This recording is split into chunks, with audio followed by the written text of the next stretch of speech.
Dear student, in the last section we studied about Newton's universal law of gravitation, and one derivation I derived, that is the relation between small g and capital G. According to Newton's law of gravitation, magnitude of force F equal to capital G, product of mass m1 m2 divided by r varga, r square. The relation between small g capital G is small g equal to gme divided by re square.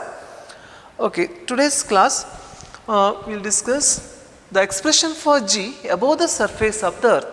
ಈ g value ಎಂಬುದು ಹೈಟಿಗೆ ಅನುಗುಣವಾಗಿ very ಆಗುತ್ತೆ, ಬದಲಾಗುತ್ತೆ. ಹಾಗೆ ಡೆಪ್ತಿಗೆ, ಭೂಮಿಯ ಮೇಲ್ಮೈಯಿಂದ ಕೆಳಗೆ ಹೋದಾಗೂ g value ಏನಾಗುತ್ತೆ, ಬದಲಾಗುತ್ತಾ ಹೋಗುತ್ತೆ. ಅದು ಹೇಗೆ ವೇರಿ ಆಗುತ್ತೆ with respect to height or with respect to depth, ಅದನ್ನು ಡಿರೈವ್ ಮಾಡೋ. Okay, first consider the earth of mass me.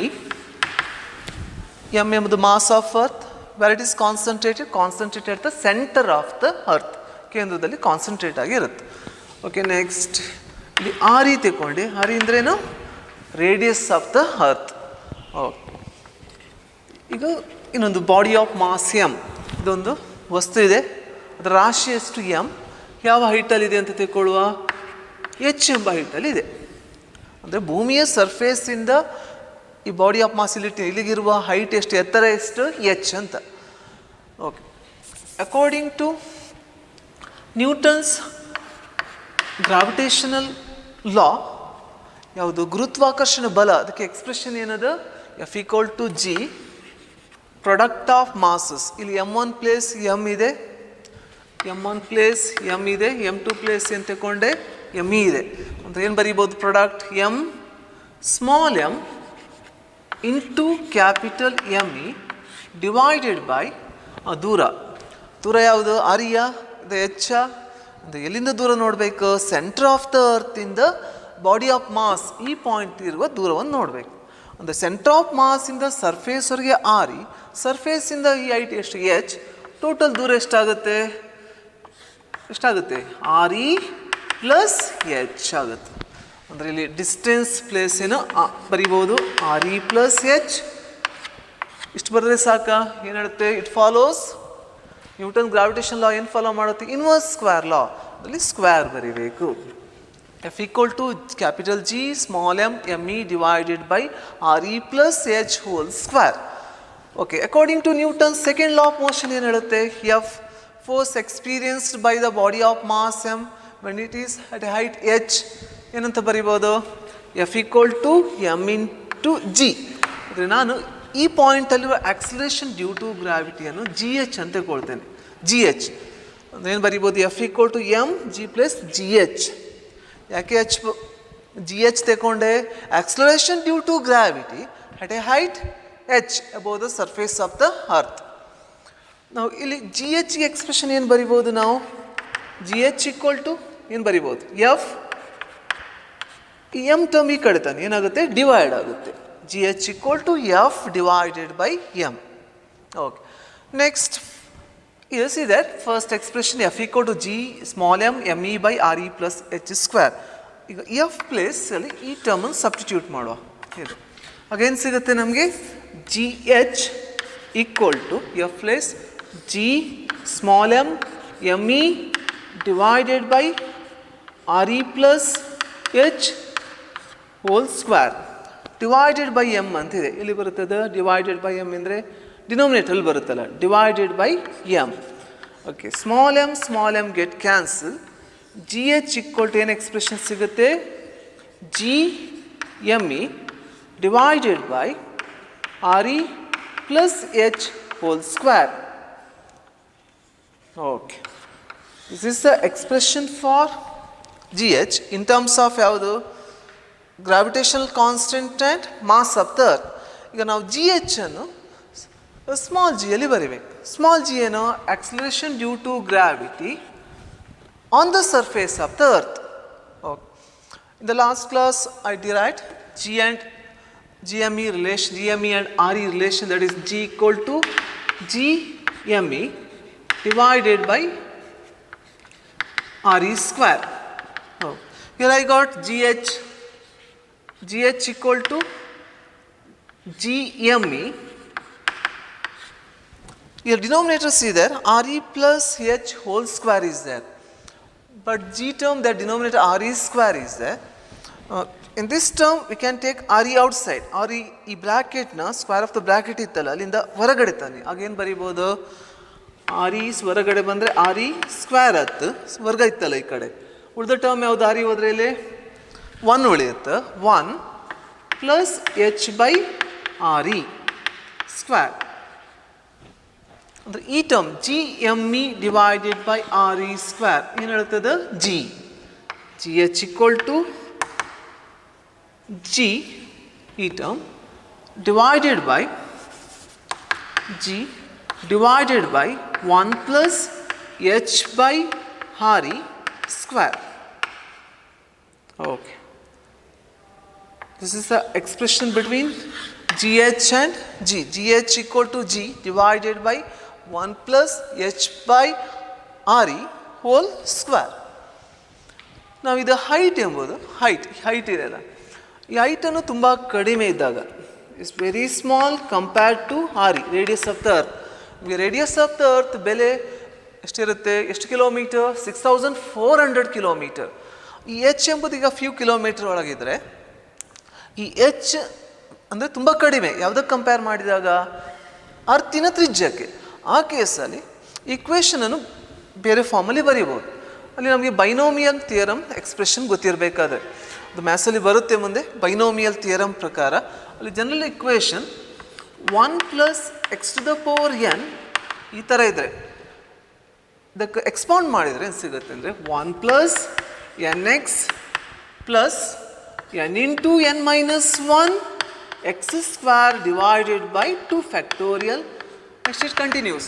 Next time ಈ ಕಂಟಿನ್ಯೂ ಆಗುತ್ತೆ. ನೆಕ್ಸ್ಟ್ ಏನಾಗುತ್ತೆ, n into n minus 1 into n minus 2 x to the power 3 divide by 3 factorial. ಅದೇ ಥರ continue ಆಗುತ್ತೆ. ಈಗ ಇಲ್ಲಿರುವ ಟರ್ಮ್, ಇಲ್ಲಿ ಡಿನೋಮಿನೇಟರ್ ಟರ್ಮ್ ನೋಡಿ, 1 plus h by RE whole square. Can write in the form GH G 1 plus h RE to the power. ಈಗ ಡಿನೋಮಿನೇಟ್ರಲ್ಲಿ ಇದೆ, ಆ ಟರ್ಮ್ ನ್ಯೂಮರೇಟರಿ ಬಂದರೆ ಏನಾಗುತ್ತೆ, ಪವರ್ ನಿಮ್ಗೆ ಗೊತ್ತಿರ್ಬೋದು. 1 ಬೈ ಎಕ್ಸ್ ಅಂದರೆ ಏನು ಬರಿತೀರಿ, equal to x to the ಘಾತ -1. ಹಾಗೆ ಇಲ್ಲಿ ಡಿನೋಮಿನೇಟ್ರಲ್ಲಿ ವರ್ಗ ಇದೆ, ನ್ಯೂಮರೇಟರಿ ಬಂದಾಗ ಏನಾಗುತ್ತೆ -2. GH equal to G of 1 plus h by RE to the power ಏನಾಯ್ತು ಇಲ್ಲಿ -2. ಅಂದರೆ ಡಿನೋಮಿನೇಟ್ರಲ್ಲಿ +2 ಇತ್ತು, ನ್ಯೂಮರೇಟರಿ ಬರುವಾಗ -2 ಆಗುತ್ತೆ. ಈಗ ಈ ಬೈನೋಮಿಯಲ್ ಥಿಯರಮ್ ಪ್ರಕಾರ ಈಕ್ವೇಷನ್ ಈ ಸೆಕೆಂಡ್ ಟರ್ಮ್ ಇತ್ತಲ್ಲ 1 ಪ್ಲಸ್ ಎಚ್ RE ಹೋಲ್ ವರ್ಗ -2, ಇದನ್ನು ಈ ಥರ ಬರೆದ್ರೆ ಏನು ಸಿಗುತ್ತೆ ನಮಗೆ, 1 plus h RE to the power -2 ಬಂದರೆ 1. ಓಕೆ, ಎನ್ ಪ್ಲೇಸ್ ಎಷ್ಟಿದೆ ಇಲ್ಲಿ, -2 ಇದೆ ಅಂದರೆ -2. ಎಕ್ಸ್ ಪ್ಲೇಸ್ ಏನಿದೆ, x place h by R ಇದೆ, ಏನು ಬರಿಬೋದು, h by RE. Okay, next term -n, minus n place ಎಷ್ಟು, -2. ಓಕೆ, ನೆಕ್ಸ್ಟ್ ಏನಿದೆ ಇಲ್ಲಿ, ಎನ್ ಪ್ಲೇಸ್ -2 -1 ಎಕ್ಸ್ ಸ್ಕ್ವೇರ್ ಅಂತ ಇದೆ. ಎಕ್ಸ್ ಸ್ಕ್ವೇರ್ ಅಂದ್ರೇನು, ಎಚ್ ಬೈ RE ಸ್ಕ್ವೇರ್ ಆಗುತ್ತೆ, ಡಿವೈಡ್ ಬೈ 2 ಫ್ಯಾಕ್ಟೋರಿಯಲ್. ಕಂಟಿನ್ಯೂಸ್. ಈಗ ಫಸ್ಟ್ ಟರ್ಮ್ 1, ಎರಡನೇ term -2h by RE. Okay, ಮೂರನೇ ಟರ್ಮ್ ನೋಡಿಲಿ, ಇಲ್ಲಿ ಎಚ್ ಬೈ RE ವರ್ಗ ಇತ್ತು. ನಾವು ಇಲ್ಲಿ ಏನಂತ ಕನ್ಸಿಡರ್ ಮಾಡಿದ್ದು, ಎಚ್ ತುಂಬ ಕಡಿಮೆ ಯಾವುದಕ್ಕೆ ಕಂಪೇರ್ ಮಾಡಿದಾಗ, ತ್ರಿಜ್ಯ. ಯಾವುದ್ರ ತ್ರಿಜ್ಯ, ಅರ್ಥದ ತ್ರಿಜ್ಯ. ಅವಾಗ ಈ ಮೂರನೇ ಟರ್ಮ್ ಇತ್ತಲ್ಲ higher order h by RE, next h by RE cube ಬರುತ್ತಲ್ಲ, ಅದೇ ಥರ ಕಂಟಿನ್ಯೂ ಆಗುತ್ತೆ ಈಕ್ವೇಷನ್. ಈ higher order term contain h by RE whole ವರ್ಗವನ್ನು ನೆಗ್ಲೆಕ್ಟ್ ಮಾಡ್ತೇವೆ. ಯಾಕೆ ನೆಗ್ಲೆಕ್ಟ್ ಮಾಡಬೇಕು, ಡಿನೋಮಿನೇಟರ್ ವ್ಯಾಲ್ಯೂ ಎಂಬುದು ತುಂಬ ಜಾಸ್ತಿ, ನ್ಯೂಮರೇಟರ್ ತುಂಬ ಕಡಿಮೆ ಇದ್ದಾಗ, ಕಡಿಮೆ ಸಂಖ್ಯೆಯಿಂದ ತುಂಬ ದೊಡ್ಡ ಸಂಖ್ಯೆಯಲ್ಲಿ ಡಿವೈಡ್ ಮಾಡಿದಾಗ ಅದರ ಬೆಲೆ ಎಂಬುದು ನೆಗ್ಲಿಜಿಬಲ್, ಫ್ರಾಕ್ಷನ್ ಸಿಗುತ್ತೆ. ಅಂದರೆ ಈ ನಂತರದ ಟರ್ಮ್, ಫಸ್ಟ್ ಸೆಕೆಂಡ್ ಬಿಟ್ಟು ಈ ನಂತರದ ಟರ್ಮ್ ಬೆಲೆ ಎಂಬುದು ಏನಾಗೋದು, neglected. Okay, then we can write this place ಏನದು 1 plus h by RE to the power -2 ಪ್ಲೇಸಲ್ಲಿ ಏನು ಬರಿಬೋದು, 1 minus 2h by RE. That is GH equal to G of 1 minus 2h divided by RE. Now, this is the expression for GH ಮತ್ತು ಯಾವುದಕ್ಕೆ G. ಅದರಲ್ಲಿ condition ಏನು, H ಎಂಬುದು negligible, is very small compared to which one? Radius of the earth. This acceleration due to gravity, small g ಏನಾಗುತ್ತೆ ಹೈಟಿನ ಪ್ರಕಾರ ಬದಲಾಗುತ್ತೆ ಹೋಗುತ್ತೆ. Okay, just ನಾನು derive ಮಾಡಿದ ಫಾರ್ಮುಲಾ ಏನು? g equal to gh equal to g divided by 1 plus h by re whole ವರ್ಗ. Okay, ಇದಕ್ಕೆ ಸಂಬಂಧಪಟ್ಟ ಒಂದು ಪ್ರಾಬ್ಲಮ್ಸ್ ಅನ್ನು ಸಾಲ್ವ್ ಮಾಡು. Just solve this problem. Here written on the board. A body weighs 63 Newton on the surface of the earth. What is the gravitational force on it due to the earth at a height equal to half the radius of the earth? Okay, in kotidra a body weighs. Okay, solution for this one. Weighs is a weight given 63 Newton on the surface of the earth. The ಭೂಮಿಯ surface ಅಲ್ಲಿ ಈ point surface ಅಂತ ತಗೊಂಡ್ರೆ centre of the ಇಲ್ಲಿ W equal to 63 Newton ಅಂತ ಕೊಟ್ಟಿದ್ದಾರೆ. What is the gravitational force on it due to the height equal to ಎಷ್ಟಾಗುತ್ತೆ ಅಂದರೆ height that is equal to half of the radius re/2 ಅಲ್ಲಿ weight ಎಷ್ಟಾಗುತ್ತೆ ಅಂತ ಈ ಹೈಟಲ್ಲಿ WH at this height WH ಎಷ್ಟಂತ ಫೈಂಡ್ ಔಟ್ ಮಾಡಬೇಕು. Radius height ಎಷ್ಟು ಕೊಟ್ಟಿದ್ರೆ that is half of the radius. Okay, W weight in terms of mass formula ಏನು? W equal to mg. W equal to mg, that is mg is given. mg ಎಷ್ಟಾಗುತ್ತೆ? W 63 Newton. mg equal to 63 Newton. Next to find out acceleration due to gravity, right? re/2, that is gh. Okay, relation at this height formula gh equal to g divided by 1 plus h divided by re square. Okay, let's substitute for h place. This h place, what you have to substitute? re/2 re divide by 2 whole divided by re square. Now here re term get cancelled. So we can write in the form gh equal to g divided by 1 plus half, correct? No, this right now 2 goes to denominator 1/2 square. That is gh equal to g. Simplify this term. Common denominator ಎಷ್ಟಾಗುತ್ತೆ ಇಲ್ಲಿ 2. ಇಲ್ಲಿ 1 2s are 2 plus 1 3. 3/2 whole square. 3/2 whole square. That is gh equal to g divided by ಏನಿದೆ 3 square is 9 divided by 2 square is 4. It goes to numerator. That is gh equal to 4g divided by 9. What you have to find out? WH at this height, that is height is re/2. WH formula m gh. Mass is given, no? No, mass is not given. WH equal to m into gh. Here mg is given. Then WH equal to GH, substitute m 4g divided by 9, or WH equal to 4/9, 4, interchange the place, 4/9 into mg. But mg is given, no? Weight on the surface of the earth ಕೊಟ್ಟಿದ್ದಾರೆ. ಎಷ್ಟು ಕೊಟ್ಟಿದ್ದಾರೆ? 63 Newton. Okay, mg place substitute ಮಾಡಬೇಕೆಷ್ಟು? 63. Next simplified. 9 how many times divide 63? 7 times. 7 times, so 9 ones are 9. 7s are 63. 4 7s are 28. It's W equal to WH equal to 28 Newton. It's the weight weight of the body at this height WH is equal to 28 Newton. Final answer 28 Newton. Okay, in the previous derivation I derived the relation between which one? G and the height. We got GH equal to G of 1 minus 2H divided by RE. The condition ಏನು ಹೇಳಿದೆ? ಇದು condition apply ಮಾಡಿದೇನು? H is negligible compared to radius. ಅದೇ ನಾವು ಹೈಟನ್ನು ಜಾಸ್ತಿ ಮಾಡ್ತಾ ಹೋದಾಗ ಈ ಹೈಟ್ ಸರ್ಫೇಸ್ ಅರ್ಥ ಸರ್ಫೇಸ್ನ ಹೈಟ್ ಮೇಲೆ ಹೋದ ಹಾಗೆ ಈ ಟರ್ಮ್ ಇತ್ತಲ್ಲ 2h/r ಇದರ ಬೆಲೆ ಏನಾಗುತ್ತೆ, h ಜಾಸ್ತಿ ಆದಾಗೆ ಜಾಸ್ತಿ ಆಗುತ್ತೆ, ಟೋಟಲ್ ವ್ಯಾಲ್ಯೂ ಜಾಸ್ತಿ ಆಗುತ್ತೆ. ಅದು 1 ಮೈನಸ್ ಈ ಟರ್ಮ್ ಬೆಲೆ 1 ಮೈನಸ್ ಅದು ಕಡಿಮೆ ಆಗುತ್ತೆ. ಹಾಗೆ g ಇಂಟು ಕಡಿಮೆ ಬೆಲೆಯಿಂದ ಗುಣಿಸಿದಾಗ ಅದು ಸಂಖ್ಯೆ ಏನಾಗುತ್ತೆ, gh ಏನಾಗುತ್ತೆ, ಕಡಿಮೆ ಆಗುತ್ತಾ ಹೋಗುತ್ತೆ. ಆ್ಯಸ್ ಹೈಟ್ ಇನ್ಕ್ರೀಸಸ್ gh ಏನಾಗುತ್ತೆ, ಡಿಕ್ರೀಸಸ್. ಹಾಗಾದರೆ ನಾವು ಭೂಮಿಯ ಸರ್ಫೇಸಿಂದ ಮೇಲ್ಗಡೆ ಹೋದಾಗೆ acceleration due to gravity value ಏನಾಗ್ತಾ ಹೋಗುತ್ತೆ, ಕಡಿಮೆ ಆಗುತ್ತಾ ಹೋಗುತ್ತೆ. ಓಕೆ, ನೆಕ್ಸ್ಟ್ ಏನು ಮಾಡೋ, we will derive the relation between the expression for g below the surface of the earth. Okay, ನಾವು ಅರ್ತಿನ ಸರ್ಫೇಸಿಂದ ಈಗ ಕೆಳಗೆ ಹೋಗುವ, ಅರ್ತಿನ ಇಲ್ಲಿ ಸೆಂಟರ್ ಆಫ್ ದ ಅರ್ತ್ ಕಡೆ ಹೋಗುವ. Okay, consider the earth. This point represents center of the earth. M is the mass of the earth. RE ಎಂಬುದೇನು, radius of the earth. Okay, ಇಲ್ಲಿ ತಗೊಳ್ಳುವಾಗ ಬಾಡಿ ಆಫ್ ಮಾಸ್ ಎಮ್ ನನಗೆ ಈ ಪ್ಲೇಸಲ್ಲಿ ಇಟ್ಟಿದ್ದೇನೆ. ಈಗ ಯಾವ ಪ್ಲೇಸಲ್ಲಿ, ಈ ಪ್ಲೇಸಲ್ಲಿ ಇಟ್ಟಿದ್ದೀನಿ. ಬಾಡಿ ಆಫ್ ಮಾಸ್ ಎಮ್ ಅಂತ ತಗೊಳ್ತೇನೆ. Body of mass m. Okay, if I consider GH is the H ಬದಲು GD ತಗೊಳ್ತೇನೆ. GD is the acceleration due to gravity at this point which is at a depth D from the surface of the earth. ಅಂದರೆ ಆಳಕ್ಕೆ ಹೋಯ್ತು, ಇಲ್ಲಿಂದ surface of the earth ಇಂದ ಕೆಳಗೋದ ಆಳಕ್ಕೆ ಹೋದ. ಎಷ್ಟು ಆಳದಲ್ಲಿದೆ, ಮಾಸ್ ಎಮ್ಮನ್ನು ಯಾವ ಆಳದಲ್ಲಿ ಇಟ್ಟಿದ್ದೇನೆ, D ಎಂಬ ದೂರದಲ್ಲಿ. ಓಕೆ, ನೆಕ್ಸ್ಟ್ ಇಯರ್ ಇಮ್ಯಾಜಿನ್ ಅವ್ರು can draw a sphere. Dotted ಲೈನಲ್ಲಿ ರೆಪ್ರೆಸೆಂಟ್ ಮಾಡ್ತೇನೆ. ಸ್ಪಿಯರನ್ನು ಡ್ರಾ ಮಾಡಿದೆ.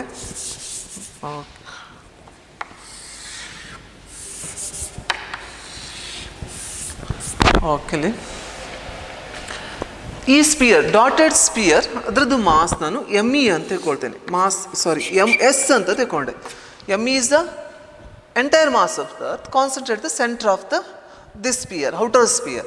ಹಾಗೆ MS is the mass of the dotted sphere, it's concentrated at this center. Okay, ಇಲ್ಲಿ ನೀವು ನೋಡಿದಾಗ ಈಗ ಸೈಜಲ್ಲಿ ನೋಡಿದಾಗ ME ಗಾತ್ರ ಏನಾಗಿದೆ, ಜಾಸ್ತಿ ಇದೆ. MS ಅದು ಗಾತ್ರ ಕಡಿಮೆಯಲ್ಲಿದೆ. ಈಗ ಇದ್ರದ್ದು ಎರಡೂ ಸ್ಪಿಯರ್, ಅದು one outer sphere represents the earth, no inner sphere ಈ ಪಾರ್ಟ್ ಆಫ್ ದ ಅರ್ತ್. ಅದ್ರ ಸೈಜ್ ಏನಾಗಿದೆ, ಸ್ವಲ್ಪ ಸಣ್ಣದಾಗಿದೆ. ಆದರೆ ಇದರ ಡೆನ್ಸಿಟಿ ಎಂಬುದು, ಡೆನ್ಸಿಟಿ ಕನ್ನಡದಲ್ಲಿ ಏನು ಹೇಳ್ತೇವೆ ನಾವು, ಸಾಂದ್ರತೆ. ಡೆನ್ಸಿಟಿ ಎಂಬುದು ಏನಾಗಿದೆ, ಎರಡರದ್ದು ಸೇಮ್. ಡೆನ್ಸಿಟಿ ಮಾಸಲ್ಲಿ ಹೇಳೋದಾದರೆ density equal to mass divided by volume. ಸೂತ್ರ ಗೊತ್ತಿರ್ಬೋದು. ಸಾಂದ್ರತೆ ಅಂದರೆ ರಾಶಿ, ಡಿವೈಡ್ ಬೈ ವಾಲ್ಯೂಮ್ ಅಂದರೆ ಗಾತ್ರ. ಅಂದರೆ ಇಲ್ಲಿ ಡೆನ್ಸಿಟಿ ಕಾನ್ಸ್ಟೆಂಟ್ ಆದರೆ ಮಾಸ್ ಡೈರೆಕ್ಟ್ಲಿ ಪ್ರಪೋರ್ಷನಲ್ ಟು ಯಾವುದಕ್ಕೆ ನೇರ ಪಾತ್ರದಲ್ಲಿರುತ್ತೆ, ವಾಲ್ಯೂಮಿಗೆ. ವಾಲ್ಯೂಮ್ ಆಫ್ ಸ್ಪಿಯರ್ ಸೂತ್ರ ಗೊತ್ತಿತ್ತಾ? ವಾಲ್ಯೂಮ್ ಆಫ್ ದ ಸ್ಪಿಯರ್ ಸೂತ್ರ ಏನು, 4/3πr³ ಅಂದರೆ ಗೋಳದ ಗಾತ್ರದ ಸೂತ್ರ ಏನು, 4/3πr³. ನಾನಲ್ಲಿ ರೇಡಿಯಸ್ ತಗೊಂಡೆ. ಅಂದರೆ mass is directly proportional to cube. ಯಾವುದು, R³ ಅಂದರೆ ತ್ರಿಜ್ಯದ ಯಾವುದು, ಕ್ಯೂಬಿಗೆ ಡೈರೆಕ್ಟ್ ಅನುಪಾತ, ನೇರ ಅನುಪಾತದಲ್ಲಿ ಇರುತ್ತೆ. ಈಗ ಮಾಸ್ ಆಫ್ ಇ ತಗೊಂಡ್ರೆ ನಾನು, mass of E directly proportional to ಯಾವುದು, ಇಲ್ಲಿ ರೇಡಿಯಸ್ ಇದು ಕಾನ್ಸ್ಟೆಂಟ್, ಯಾವುದು 4/3π, ಇದು ಈ ಟರ್ಮ್ ಬೇಕು ನಾವು. Mass directly proportional to R³. ME directly proportional to RE³. MS directly proportional to ಈಗ ಡಯಾಗ್ರಾಮಲ್ಲಿ ನೋಡಿ ರೇಡಿಯಸ್ ಎಷ್ಟಾಗುತ್ತೆ ಅದರದ್ದು, MS ಅದು ಈ ಸ್ಪಿಯರ್ ಅದು ರೇಡಿಯಸ್ ಎಷ್ಟಾಗುತ್ತೆ. ಇಲ್ಲಿ ಮಾಸ್ MS ತಗೊಂಡಲ್ಲ, ಈ ಡಾಟೆಡ್ ಸ್ಪಿಯರ್ ಅದು ರೇಡಿಯಸ್ ಎಷ್ಟಾಗುತ್ತೆ, RE. ಇಲ್ಲಿಂದ ಇಲ್ಲಿಗೆ ಇದ್ರ RE ಅಲ್ಲ, ಇದು D ಆಗುತ್ತೆ. RE ಮೈನಸ್ D ಆಗುತ್ತೆ. RE minus D. MS directly proportional RE minus D. ಏನು ಬರೀಬೇಕಿಲ್ಲಿ, ಕ್ಯೂಬ್. ಓಕೆ, ಇದನ್ನು ಡಿವೈಡ್ ಮಾಡಿದೆ ನಮಗೆ MS/ME ಅಂತ ಡಿವೈಡ್ ಮಾಡಿದರೆ ಯಾವ ಟರ್ಮ್ ಸಿಗುತ್ತೆ, here RE minus D³ whole divide by ME place ಯಾವುದು, direct RE³. Okay, that is MS/ME equal to RE minus D whole cube RE³. or we can write that implies MS equal to ME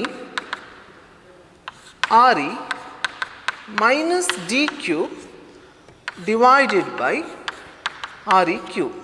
So it right now? Okay. MS equal to ME ಕಡೆ ಬರುತ್ತಲ್ಲ ME RE minus D whole cube divided by RE cube. Okay. Next, applying Newton's gravitation law ಪ್ರಕಾರ gravitational force F equal to G ಈ ಪಾಯಿಂಟಲ್ಲಿ F equal to G product of mass ಯಾವುದಿಲ್ಲ mass M. Okay, ಇಲ್ಲಿ mass M ಇದೆ. ಯಾವ್ದು ತಗೊಳ್ಳೋದು ಈಗ ನಾವು ME ತಗೊಳ್ಳೋದ MS ತಗೊಳ್ಳೋದ ಮಾಸ್ M. ಇಲ್ಲಿಗ ಈ ಸ್ಪಿಯರಿಗೆ ಮಾಸ್ ಯಾವುದು MS ತಗೊಂಡಲ್ಲ, ಇಲ್ಲಿ ME ಬರೀಬಾರ್ದು. ಮಾಸ್ ಯಾವುದು mass of the dotted sphere divide by distance. ಈ ಪಾಯಿಂಟಿಂದ ಇಲ್ಲಿವರೆಗೆ ಡಿಸ್ಟೆನ್ಸ್ ಎಷ್ಟದ RE minus D. You can write RE minus D whole square. ಅರ್ಥ ಆಯ್ತಾ? ಜನರಲ್ ಫಾರ್ಮುಲಾ ಏನು? ಪ್ರಾಡಕ್ಟ್ ಆಫ್ ಮಾಸ್ ಅಲ್ಲ. ಪ್ರಾಡಕ್ಟ್ ಆಫ್ ಮಾಸ್ ತಗೊಳ್ಳುವಾಗ M1 ಪ್ಲೇಸ್ ಸ್ಮಾಲ್ m ಇದೆ, M2 ಪ್ಲೇಸ್ ಇದೆ ಏನಿದೆ ಮಾಸ್ ಆಫ್ ದ ಸ್ಪಿಯರ್ ಇದೆ. ದೂರ ಎಷ್ಟು ಇಲ್ಲಿಂದ ಇಲ್ಲಿಗೆ ದೂರ ಎಷ್ಟು RE minus D ವರ್ಗ. Okay, according to Newton second law of motion ಏನು ಹೇಳುತ್ತೆ? F equal to M. I consider at this point acceleration due to gravity is GD. Again ಆಗುತ್ತೆ F equal to M GD. That is GD equal to equation ಇಂದ GD equal to ಏನು ಸಿಗುತ್ತೆ? F divided by M. Okay, right? Substitute this place. F place G small m MS divided by RE minus D whole square. That is GD equal to F place ಏನಂತ substitute ಮಾಡ್ಬೋದು? Capital G small m MS divided by RE minus D whole square. ಇಲ್ಲಿ divided by M ಇದೆ, ಇಲ್ಲಿ ಬರ್ತೀನಿ divide by M. M get ಏನಾಗುತ್ತೆ? M get cancelled ಆಗುತ್ತೆ. Okay, got the expression now. GD equal to G MS divided by RE minus D square. Okay, but already you knew that there's a relation between small g and capital G. Relation ಏನು? Small g equal to G ME divided by RE square. Okay, ಇಲ್ಲಿ ನಮಗೆ ಸಿಕ್ಕಿದ ಇಕ್ವೇಷನಲ್ಲಿ ಈ ಸಮೀಕರಣದಲ್ಲಿ GD equal to capital G ಇದೆ, MS ಇದೆ, ME ಇಲ್ಲ. ನೋಡಿ ಇಲ್ಲಿ ME ಇದೆ ಅಲ್ಲ, MS ಇದೆ divide by RE minus D whole square ಇದೆ. ಈಗ ಫಸ್ಟ್ ನಾವು ಇಕ್ವೇಷನ್ ಯಾಕೆ ಇದು ಈ ಥರ ತೆಕ್ಕೊಂಡದು? Mass directly proportional to cube of the radius. ಇಲ್ಲಿ ತೆಕ್ಕೊಂಡು ನಾವು ಏನಂತ ಪ್ರೂವ್ ಮಾಡಿತ್ತು? MS ಮತ್ತು ME ಇರುವ ಸಂಬಂಧ. MS equal to ME of RE minus D whole cube divided by RE cube. ಅಂದರೆ ಈ ಪ್ಲೇಸ್ MS ಪ್ಲೇಸಲ್ಲಿ ಏನಂತ ಸಬ್ಸ್ಟಿಟ್ಯೂಟ್ ಮಾಡ್ಬೋದು? ME, that is GD equal to G. MS place ಏನು ಸಬ್ಸ್ಟಿಟ್ಯೂಟ್ ಮಾಡ್ಬೋದು? ME RE minus D whole cube divided by ಏನಿದೆ? RE cube ಇದೆ. Okay, ಇಲ್ಲಿ ಡಿನಾಮಿನೇಟರ್ ಟರ್ಮ್ ಬರೀಬೇಕು. ಏನು ಉಳಿದಿತ್ತು ಇಲ್ಲಿ? RE minus D whole square. Okay, next ಇದನ್ನು ಸಿಂಪ್ಲಿಫೈ ಮಾಡಿ. ನ್ಯೂಮರೇಟರಲ್ಲಿ RE ಮೈನಸ್ D ಕ್ಯೂಬ್, ಇಲ್ಲಿ D ಸ್ಕ್ವೇರ್ ಇದೆ, ಫುಲ್ ಟರ್ಮ್ ಕ್ಯಾನ್ಸಲ್ ಆಗುತ್ತೆ. ಇಲ್ಲಿ ಕ್ಯೂಬ್ ಆದರೆ ರಿಮೈನಿಂಗ್ ಟರ್ಮ್ ಎಷ್ಟಾಗುತ್ತೆ? RE ಮೈನಸ್ D, ಒಂದು ಟರ್ಮ್ ಉಳಿಯುತ್ತೆ. Okay, that is GD equal to GME divided by ಯಾವ ಟರ್ಮ್ ಉಳಿಯಿತು? RE ಮೈನಸ್ D ನ್ಯೂಮರೇಟರಲ್ಲಿ, ಡಿನಾಮಿನೇಟರಲ್ಲಿ RE ಕ್ಯೂಬ್ ಇದೆ. ಇದನ್ನು ಸ್ಪ್ಲಿಟ್ ಮಾಡಿ ಬರೆದ್ರೆ RE ಸ್ಕ್ವೇರ್ ಇಂಟು RE ಬರಿಬೋದಲ್ಲ, RE ಸ್ಕ್ವೇರ್ ಇಂಟು RE ಅಂದರೆ GME RE square equal to ಯಾವುದು? G ಅಂದರೆ ಏನು? Acceleration due to gravity on the surface of the earth. ಇಲ್ಲಿರುವ acceleration due to gravity on the surface of the earth. ಅಂದರೆ final expression we can write GD equal to ಏನು ಬರೀಬೋದು ಈ ಪ್ಲೇಸಿಗೆ? G RE minus D whole divide by ಏನಿದೆ? RE. ಈ ಥರ ಬರೀಬೋದು. GD equal to G of RE minus D divided by RE. ಇದನ್ನು ಬೇಕಾದರೆ ಸಿಂಪ್ಲಿಫೈ ಮಾಡ್ಬೋದು. ಬ್ರ್ಯಾಕೆಟಲ್ಲಿ ಟರ್ಮ್ ಏನಿದೆ ಆರ್ ಇ ಮೈನಸ್ ಡಿ ಇದೆಯಲ್ಲ, that is g d. You can write split ಮಾಡಿ g r e by R e ಏನು ಬರಿಬೋದು, r e by R E minus d by R e. R e by R e ಏನಾಗುತ್ತೆ, same term divide ಮಾಡಿ 1 ಸಿಗುತ್ತೆ. G d equal to g of 1 minus d by re. Okay, this is the expression for the acceleration due to gravity at a depth d is equal to g of 1 minus d by re. Okay, in this derivation main points, first this expression you have to, what is the relation mass ಹೇಗೆ ತ್ರಿಜ್ಯಕ್ಕೆ ಹೇಗೆ vary ಆಗುತ್ತೆ ಅಂತ ಗೊತ್ತಿರಬೇಕು. Mass ಎಂಬುದು ಯಾವುದು ನೇರ ಅನುಪಾತದಲ್ಲಿರುತ್ತೆ, ತ್ರಿಜ್ಯದ ಘನ ಆರ್ ಕ್ಯೂಬಲ್ಲಿ ಇರುತ್ತೆ. ಹಾಗೆ ನೀವು ಮಾಸ್ ಆಫ್ ದ ಅರ್ತ್ ತಗೊಳ್ಳೋಕೆ ಆರ್ ಇ ಕ್ಯೂಬ್ ಆಯ್ತು, ಸ್ಪಿಯರ್ ಅದ radius R E minus D ಅಲ್ಲ, ಈ ಡಾಟೆಡ್ ಸ್ಪಿಯರ್ ಅದು ಮಾಸ್ ಎಮ್ ಎಸ್ ತಗೊಂಡೆ, ಇದನ್ನು ಈ ಟರ್ಮ್ ಸಿಗುತ್ತೆ. ನೆಕ್ಸ್ಟ್ ನ್ಯೂಟನ್ಸ್ ಗ್ರಾವಿಟೇಷನಲ್ ಫೋರ್ಸ್ ಸೂತ್ರ ಗೊತ್ತಿತ್ತು, Newton second law of motion ಪ್ರಕಾರ ಇದೆರಡನ್ನು ಇಕ್ವೇಟ್ ಮಾಡಿ ಜಿ ಡಿ ಸಿಗುತ್ತೆ. G d F I M, F substitute ಮಾಡಿದೆ, ಸ್ಮಾಲ್ ಎಮ್ ಕ್ಯಾನ್ಸಲ್ ಆಯ್ತು. ಓಕೆ, ನೆಕ್ಸ್ಟ್ ಇಲ್ಲಿ ಜಿ ಡಿ ಕೊಡು G M S by R E minus d whole square ಸಿಗುತ್ತೆ. ಅಂದರೆ ಇಲ್ಲಿ ಜಿ ಮತ್ತು ಎಮ್ ಇಗೆ ರಿಲೇಷನ್ ಇದು ಗೊತ್ತಿದೆ. ಅಂದರೆ ಈಗ ಈ ಜಿ ಡಿಯನ್ನು ಜಿಯಲ್ಲಿ ಬರೀಬೇಕು. ಅಂದರೆ ಎಮ್ ಎಸ್ ಅನ್ನು ಇಲ್ಲಿ ಸಿಕ್ಕಿತ್ತಲ್ಲ ಮಾಸ್, ಎಮ್ ಇ ಅಲ್ಲಿ ಬರ್ದ ಇಕ್ವೇಷನ್ ಸಬ್ಸ್ಟಿಟ್ಯೂಷನ್ ಮಾಡಿ ಸಿಂಪ್ಲಿಫೈ ಮಾಡ್ತಾ ಹೋದಾಗ ನಮಗೇನು ಸಿಗುತ್ತೆ, g d equal to g of 1 minus d by R E. ಈ ಡೆಪ್ತ್ ಕೆಳಗೋದಾಗೆ, ಅಂದರೆ ಡೆಪ್ತ್ ಜಾಸ್ತಿ ಆಗ್ತಾ ಹೋದಾಗೆ, ಅಂದರೆ ಮಾಸ್ ಬಾಡಿ ಆಫ್ ಮಾಸ್ ಈ ಕಡೆ ತಗೊಂಡೋದ್ರೆ ನಾನು towards the centre of earth ಏನಾಗ್ತಾ ಹೋಗುತ್ತೆ, ಈ ಎಕ್ಸ್ಪ್ರೆಷನಲ್ಲಿ ನೋಡಿ ಡಿ ಜಾಸ್ತಿ ಮಾಡ್ತಾ ಹೋದರೆ ಡಿ ಬೈ ಆರ್ ಇ ಜಾಸ್ತಿ ಆಗುತ್ತೆ. ಆದರೆ 1 ಮೈನಸ್ ಒಂದಿಂದ ಕಳಿಬೇಕಲ್ಲ ಈ ವ್ಯಾಲ್ಯೂ, ಹಾಗೆ ಇದು ಕಡಿಮೆ ಆಗುತ್ತೆ. ಅಂದರೆ ಕಡಿಮೆ ವ್ಯಾಲ್ಯೂ ಇಂಟು ಗುಣಿಸೋದಲ್ಲ ಜಿ ಇಂದ, ಆಗ ಜಿ ಡಿ ಏನಾಗುತ್ತೆ, ಕಡಿಮೆ ಆಗುತ್ತಾ ಹೋಗುತ್ತೆ. As the depth increases G value decreases. ಅದೇ ನಾನು ಡೆಪ್ತ್ ಎಂಬುದು ರೇಡಿಯಸ್ ಆಫ್ ದ ಅರ್ತಿಗೆ ಸಿಕ್ಕೋಲ್ಲ, ಈ ಡೆಪ್ತ್ ಡಿ ಇಲ್ಲಿಂದ ಇಟ್ಟಿದ್ದಲ್ಲ ಮಾಸ್, ಇಲ್ಲಿಗೆ ಇಟ್ಟರೆ ಬಾಡಿ ಆಫ್ ಮಾಸ್ ಈ ಕಡೆ ತಂದರೆ ಮಾಸ್ ಇಲ್ಲಿ ಇಟ್ಟಿದೆ, ಆಗ ಡೆಪ್ತ್ ಎಷ್ಟಾಯಿತು, ಡಿ ಕೊಟ್ಟು ಆರ್ ಇ. ಆಗ ಎಕ್ಸ್ಪ್ರೆಷನ್ ಜಿ ಡಿ ಕೊಟ್ಟು ಏನಾಗುತ್ತೆ, g d equal to g of 1 minus d ಅಂದರೆ r e radius of the earth divide by R e. R e ಎಷ್ಟಾಗುತ್ತೆ, r e divide by R e 1 ಅಲ್ಲ, G of 1 minus 1 ಎಷ್ಟು 0 ಅಲ್ಲ, ಆಗ G D ಎಷ್ಟಾಗುತ್ತೆ 0 into G is 0. Now this g acceleration due to gravity, it varies with the which one, depth. Just I derive the relation d equal to g of 1 minus h by r e. Okay, now we can solve the problems related to that formula. Here formula is given there, see there. Assuming the earth to be a sphere of uniform mass density, how much would a body weigh halfway down to the center of the earth if it is weighed 250 Newton on the surface? Okay, ಏನು ಕೊಟ್ಟಿದ್ದಾರೆ ಅಂದರೆ earth to be a sphere of uniform mass density, how much body weigh halfway down to the center of the earth if it is weighed 250 Newton on the surface. ಈ ಸರ್ಫೇಸಲ್ಲಿ way ಮಾಡೋ weight W ತಗೊಂಡೆ, ಅದು W ಕೊಟ್ಟು ಎಷ್ಟು ಕೊಟ್ಟಿದ್ರು 250 Newton. W formula ಏನು, M G ಕೊಟ್ಟಿದ್ದಾರೆ, M G ಎಷ್ಟು 250 ನ್ಯೂಟನ್.